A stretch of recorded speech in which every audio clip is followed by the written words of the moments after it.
Gugahna Gusti Yesus Kristus Mohon. dina kawasa maot eta Mohon. ieu hiji gambaran hubungan urang anu tadina reksak di Laras kawasaan pisan. ku kawasa dosa Mohon. urang dipulihkeun Laras ku Gusti pisan. Allah. Janten ku gugahna Gusti Yesus ki ieu janten jaminan kangge urang yen urang baris lebet ka sawarga.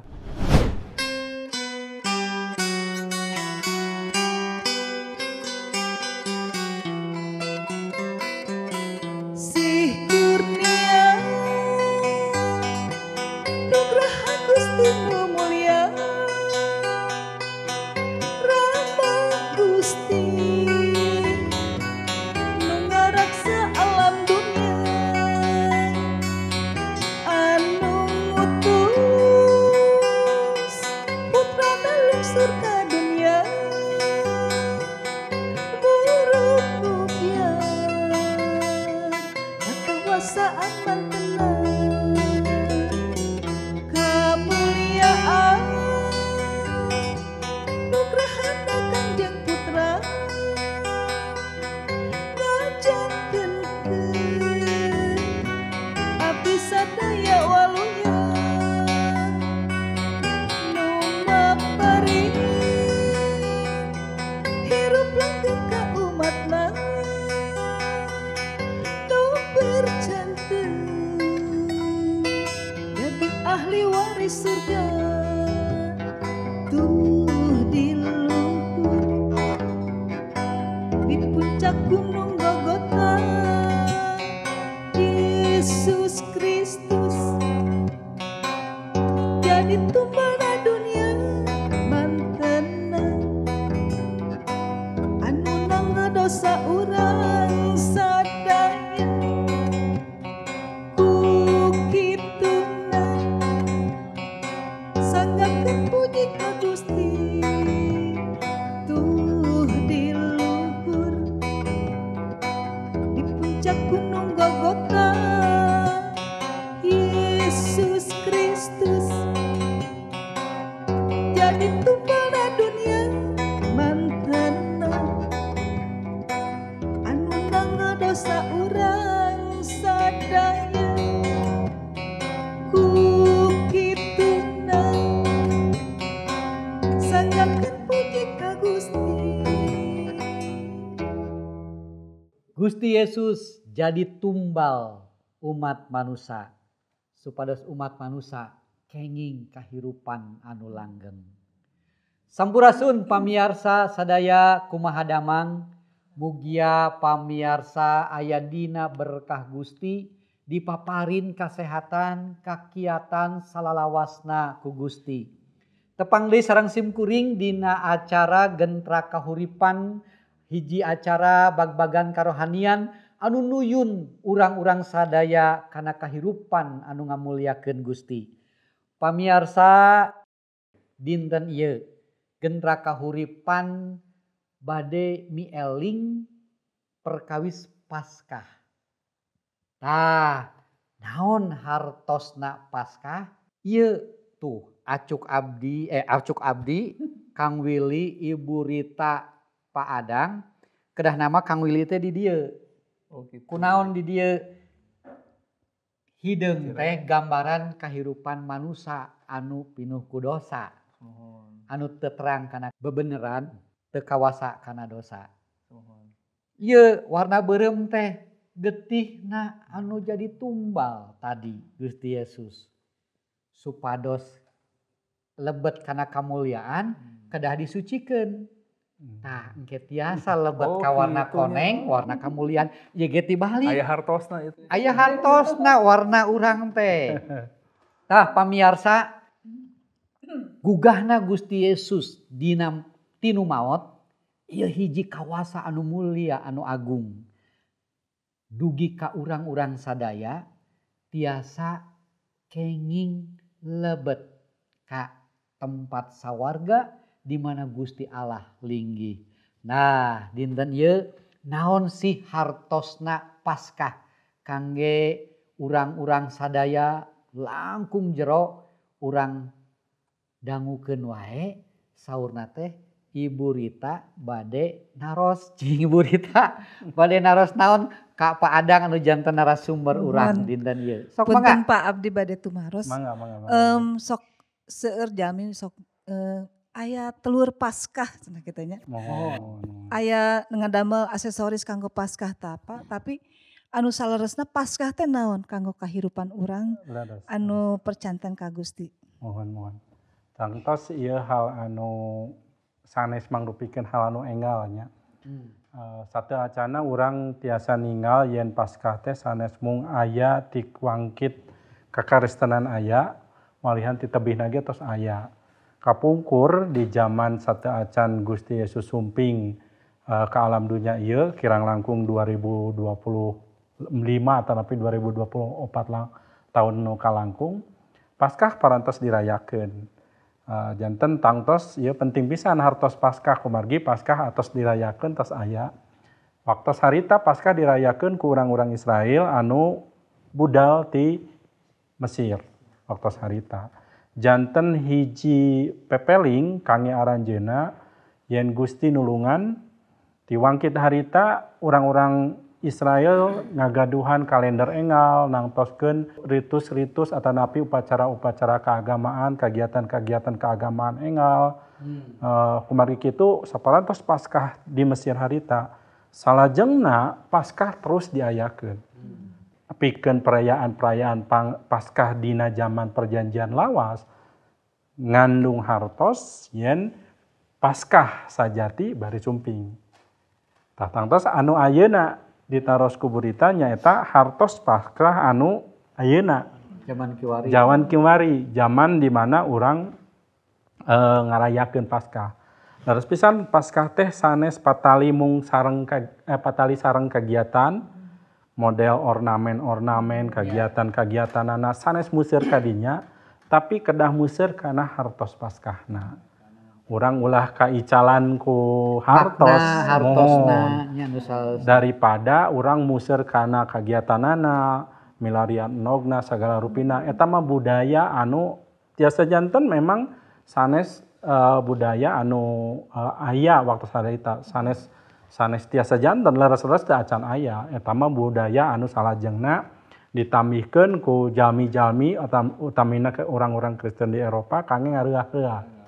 Nya ilaharna urang upami aya acara pan henteu cekap mung kagiatan hungkul sok direah-reah ku riasan, direah-reah ku rupi-rupi tembang sareng kabudayaan sejena, angean warna-warni sareng sajabina. Nah kitu oge Paskah.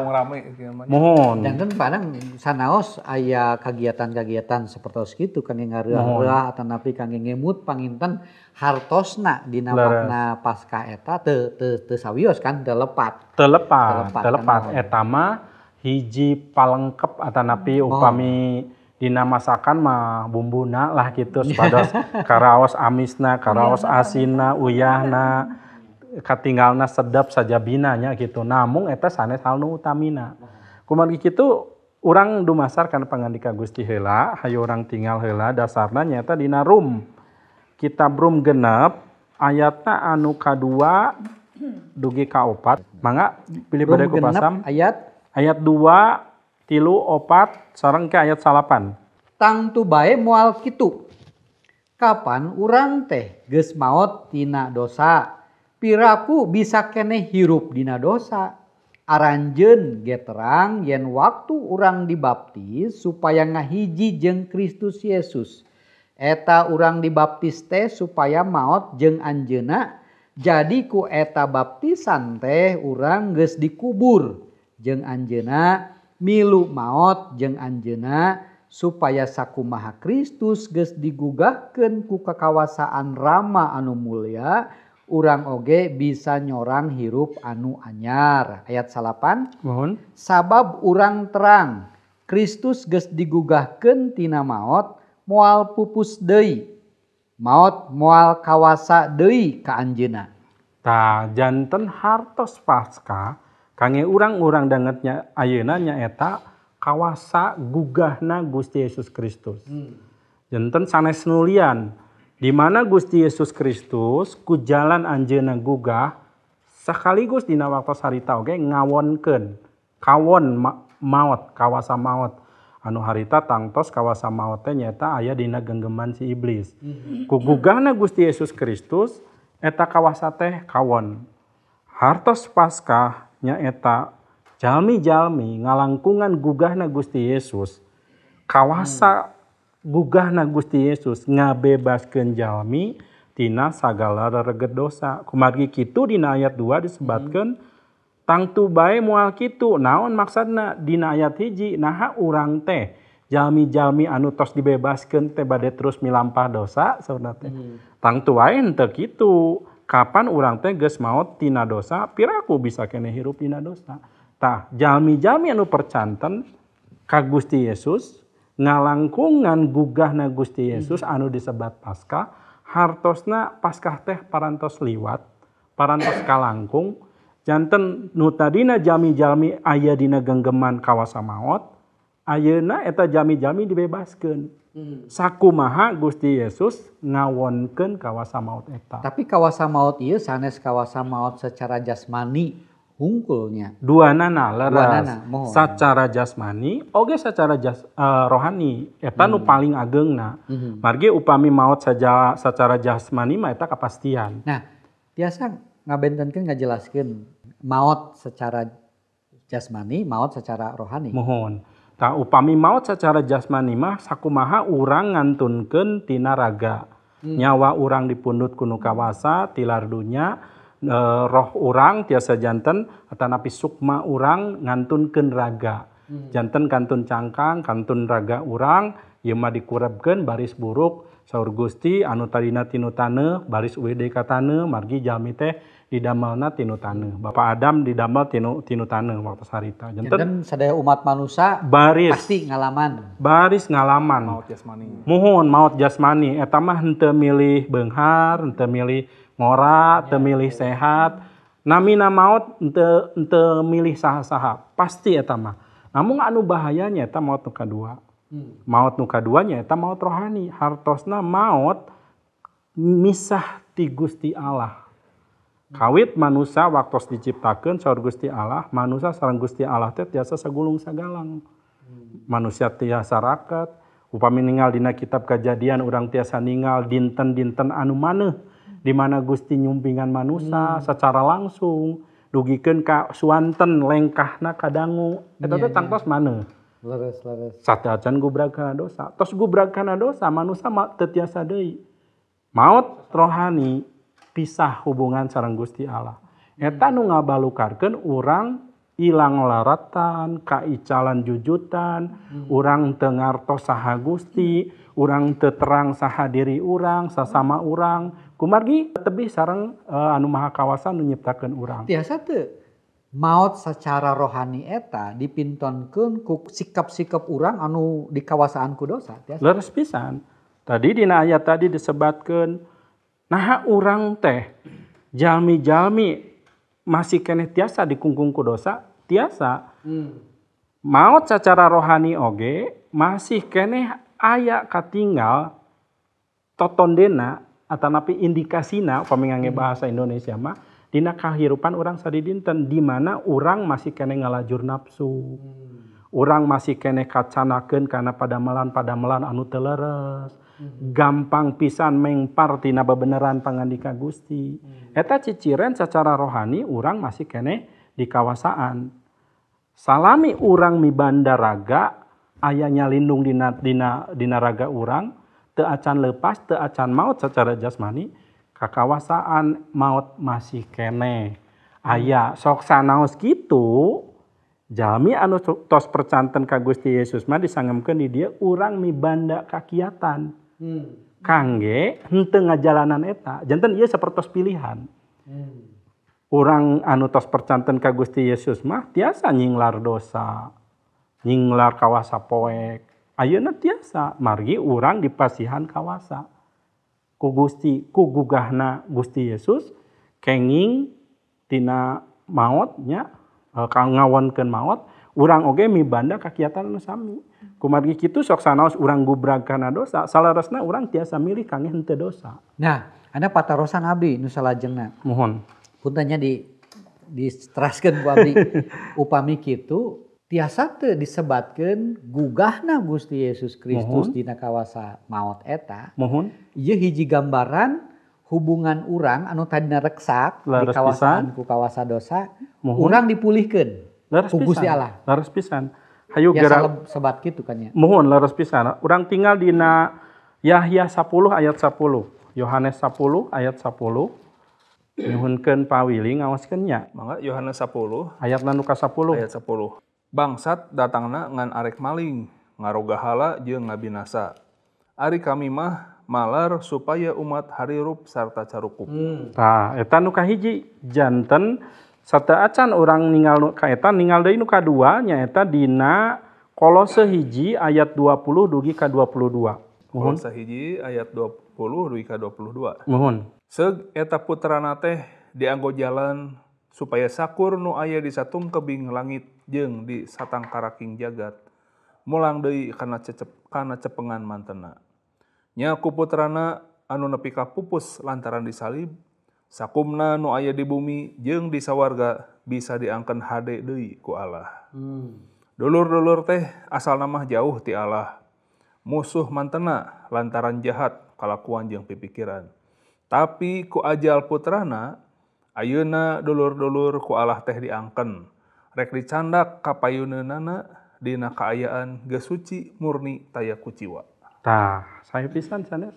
Ieu ngabuktoskeun yen jalmi-jalmi nu percanten ka Gusti Yesus nyaeta jalmi-jalmi anu digugahkeun atanapi nu kenging atanapi anu unggul tina kawasa maut.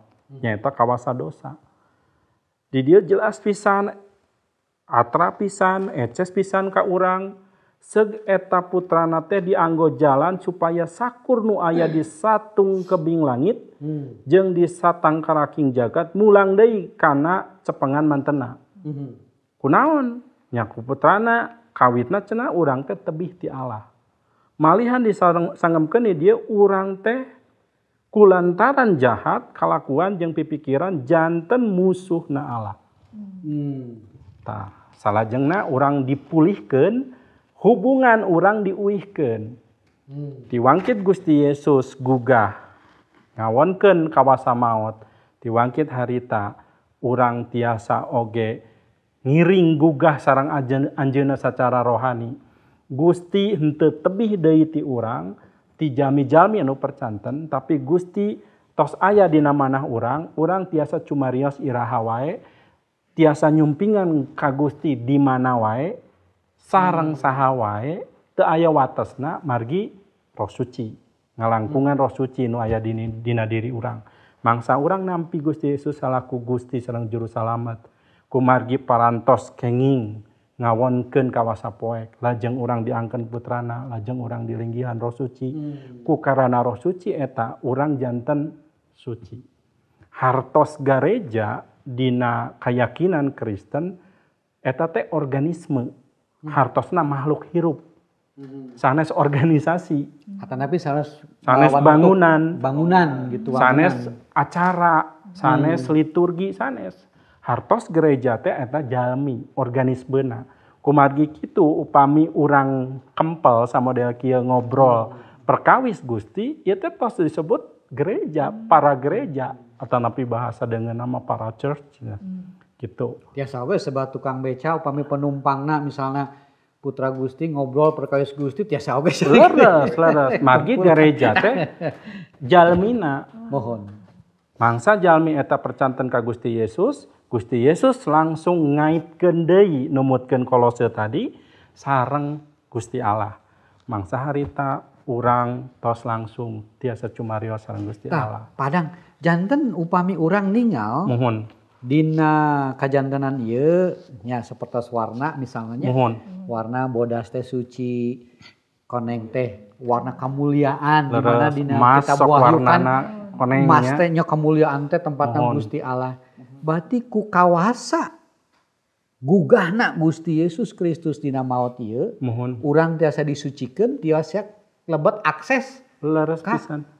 Kemuliaan Gusti eta. Pan di mana Gusti aya di dinya urang aya. Piraku Gusti henteu di sawarga gitu pan. Upami urang diangken putra ku Gusti, oge urang pasti gaduh hak waris. Kumargi gitu sanes sombong upami urang nyangemkeun yakin asup surga, yakin. Yakin ke sawarga, yakin. Kumargi sanes urang, sanes dumasar hirup urang. Sanes dumasar keyakinan urang sanes, tapi jaminan ti Gusti. Janji eta. Janji ti Gusti. Dina Yahya hiji ayat 12 eces pisan.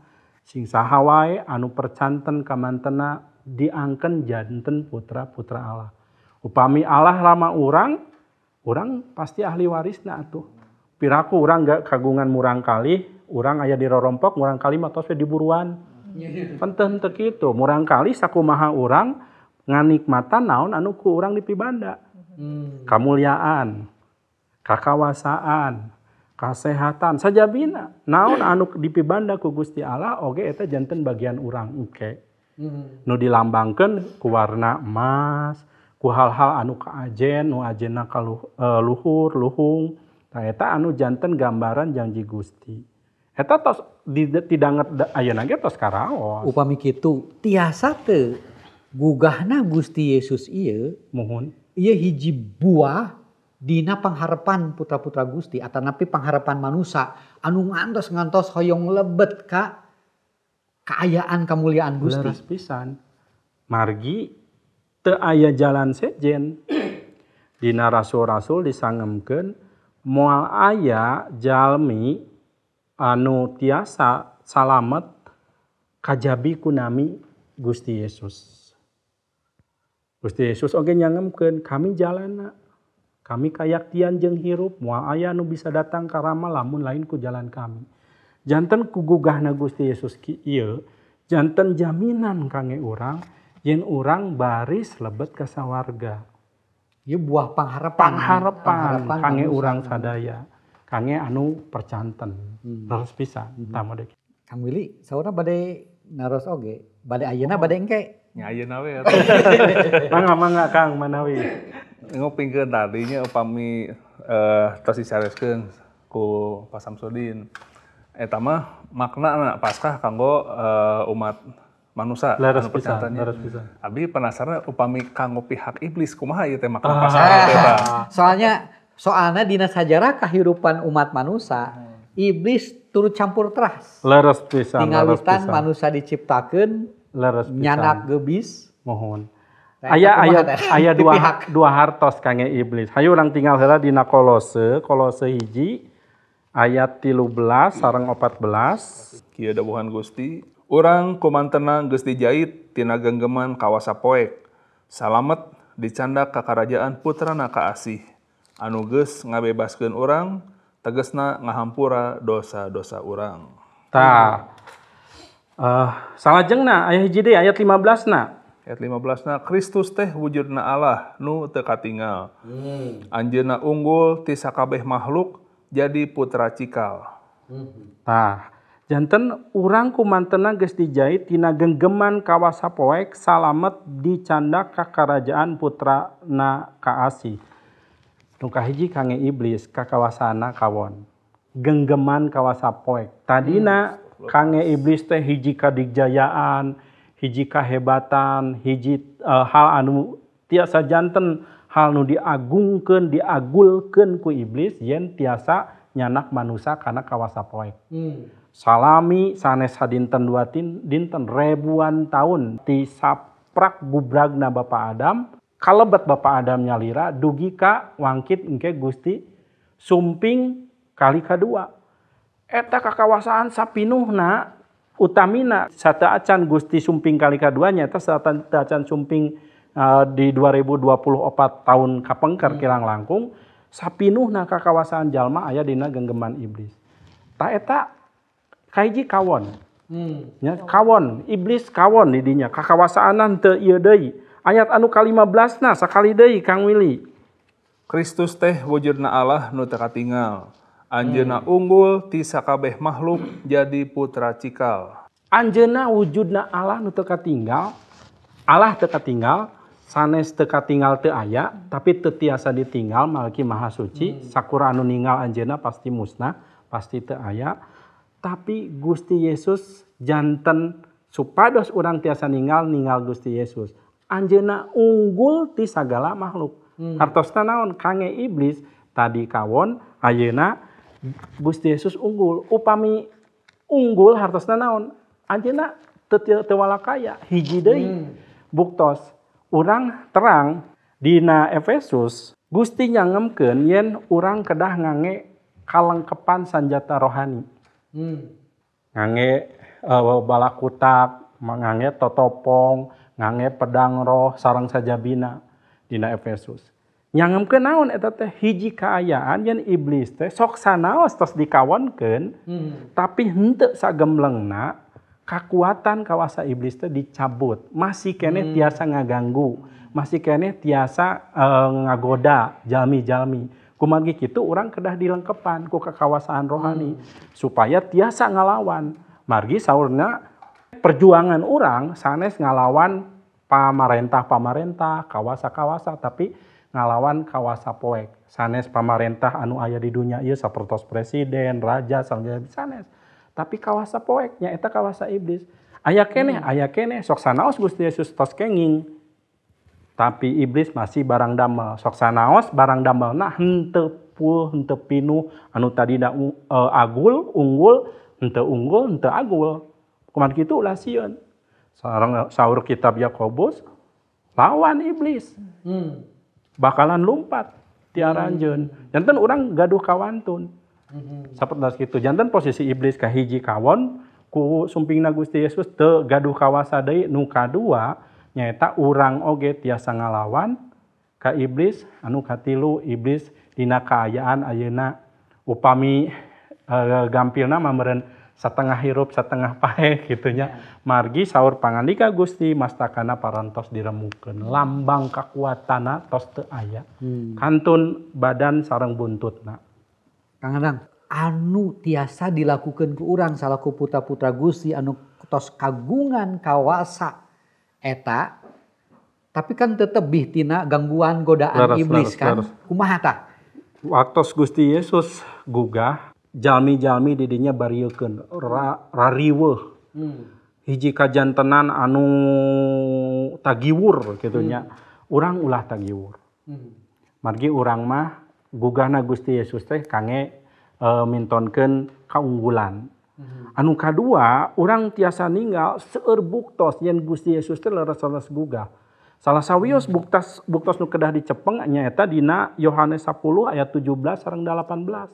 Dina eta ayat Gusti Yesus nyangemkeun yen sagala nu kajantenan di dunia ieu perkawis nyawa anjeunna, perkawis kajantenan anjeunna gugah deui, eta teh sanes halain nyaeta margi kakawasaan Gusti Yesus anu kawasa nyerenkeun kawasa nyandak deui. Hartosna waktos Gusti Yesus ngantunkeun seueur jami nu cumarios, nah Gusti tiasa maot cenah kitu nya, tiasa ngantunkeun upami ngantunkeun mah sanes Gusti. Gusti Yesus mah sanes ngantunkeun cara ilaharna urang ngantunkeun. Anjeunna mah masrahkeun. Di kayu salib anjeunna cumarios ka pangkon Rama, abdi masrahkeun nyawa abdi. Kitu oge nyanakna deui. Saur Gusti Yesus nya di dinya dina Yohanes eta tiasa nyanak, tiasa nyerenkeun. Seueur pisan buktos nya dina pangandika Gusti. Kumaha Gusti Yesus dikurebkeun, kumaha Gusti Yesus gugah, saha saksina ka 11 murid, ka 7 murid, ka 500 urang di Galilea, ieu buktos-buktos seueur. Cindekna Alkitab kitab sajarah. Anu dicutat di dieu mangrupikeun perjalanan sejarah anu tiasa dibuktoskeun iraha waktuna di mana tempatna saha kumaha kajantenana. Tiasa buktoskeun mangga ieu samporet waktos cindekna hayu miturut ka Gusti yakin yen urang teh jalmi-jalmi tos dibebaskeun. Angge kawasa Gusti Yesus. Kawasa gugahna Gusti Yesus. Leres kange ngajalanan hirup urang. Pamiarsa, sajarah hirup manusia sadayana aya dina Alkitab. Gusti Yesus janten tumbal maot tapi dinten katilu anjeunna gugah supados tiasa ngelehkeun kawasa poek anu ngawasaan alam dunia, anu ngawasaan umat manusia. Tapi anjeunna gugah supados urang manusia anu nampi getih anjeunna, nampi tumbal nu nyalametkeun urang-urang sadaya nyanak urang ka rarancang Gusti di mana urang sadaya bakal nampi tempat anu mulia sareng rama di sawarga. Gusti Yesus ngaberkahan, urang tepang deui dina sanes waktos. Cak, rahayu, rahayu, rahayu.